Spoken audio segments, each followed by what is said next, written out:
എൻ്റെ bucket ലിസ്റ്റിലുണ്ടായിരുന്ന ഒന്നാട്ടോ kayaking എന്ന് പറയുന്നത്. എന്തായാലും ട്രൈ ചെയ്യണമെന്നാണ് വിചാരിച്ചത്. അപ്പോൾ കൊച്ചിയിൽ കടമക്കുടി പോയപ്പം ഈ കയോര കയാക്കിങ്ങിൻ്റെ പാക്കേജ് എടുത്തിട്ടാണ് നമ്മൾ പോയിട്ടുണ്ടായിരുന്നത്.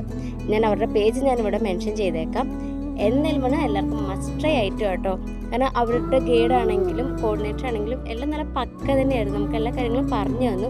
എന്ത് സംശയമുണ്ടെങ്കിലും അവർ കൂടെ ഉണ്ടായിരുന്നു കേട്ടോ. അങ്ങനെ നമ്മളാണെങ്കിൽ ജാക്കറ്റൊക്കെ ഇട്ടിട്ട് നല്ല സുരക്ഷിതമായിട്ട് നമ്മൾ ഇറങ്ങിയിട്ടുണ്ട്. നമ്മൾ പോയതൊരു ഉച്ച ടൈമിലായിരുന്നു. പക്ഷെ നമുക്ക് കറക്റ്റ് ടൈമായിട്ട് പോകേണ്ടതെന്ന് വെച്ചിട്ടുണ്ടെങ്കിൽ ഒരു ഈവനിങ് ടൈം അല്ലെങ്കിൽ ഒരു മോർണിംഗ് ടൈം. അപ്പോൾ വെയിലുണ്ടാകത്തില്ല. നമ്മളൊരു ഉച്ച ടൈമായിട്ടായിരുന്നു പോയിട്ടുണ്ടായിരുന്നത്. പക്ഷെ എന്നാലും നമ്മൾ നല്ല രീതിയിൽ തന്നെ എൻജോയ് ചെയ്തു കേട്ടോ. നമുക്ക് ആദ്യമൊക്കെ ഭയങ്കര പേടിയെന്ന് വെച്ചാൽ ഭയങ്കര പേടി തന്നെയായിരുന്നു. ഇതെങ്ങനെ ചെയ്യും? അപ്പോൾ എല്ലാവരും ഇങ്ങനെ മാറി മാറി നിന്നു. പക്ഷെ അവർ നന്നായിട്ട് നമുക്ക് സപ്പോർട്ട് ചെയ്തു. ഇല്ല കുഴപ്പമില്ല, നമ്മുടെ ഗൈഡ് ഉണ്ട് എന്നൊക്കെ പറഞ്ഞാൽ നമുക്ക് നല്ല സപ്പോർട്ടിങ് തന്നെയായിരുന്നു. അപ്പോൾ ലാസ്റ്റ് നമ്മൾ മഴ വേണമെന്നൊക്കെ പ്രതീക്ഷിച്ച് നിന്നപ്പോഴത്തേക്കും ദേണ്ടട കിടക്കുന്നു മഴ.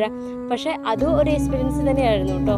കൊള്ളാം. എനിക്കെന്തായാലും പേഴ്സണലി എനിക്ക് ഇഷ്ടപ്പെട്ടു. നമുക്ക് ആദ്യം കുറച്ച് പേർക്കൊക്കെ കുറച്ച് പേടിയും കാര്യങ്ങളൊക്കെ ഉണ്ടായിരുന്നു. അപ്പോൾ എന്തായാലും കടമക്കുടി നിങ്ങൾ പോവുകയാണെങ്കിൽ ഇവരുടെ പാക്കേജ് ഞാൻ പേഴ്സണലി റെക്കമെൻഡ് തന്നെ ചെയ്യുക കേട്ടോ.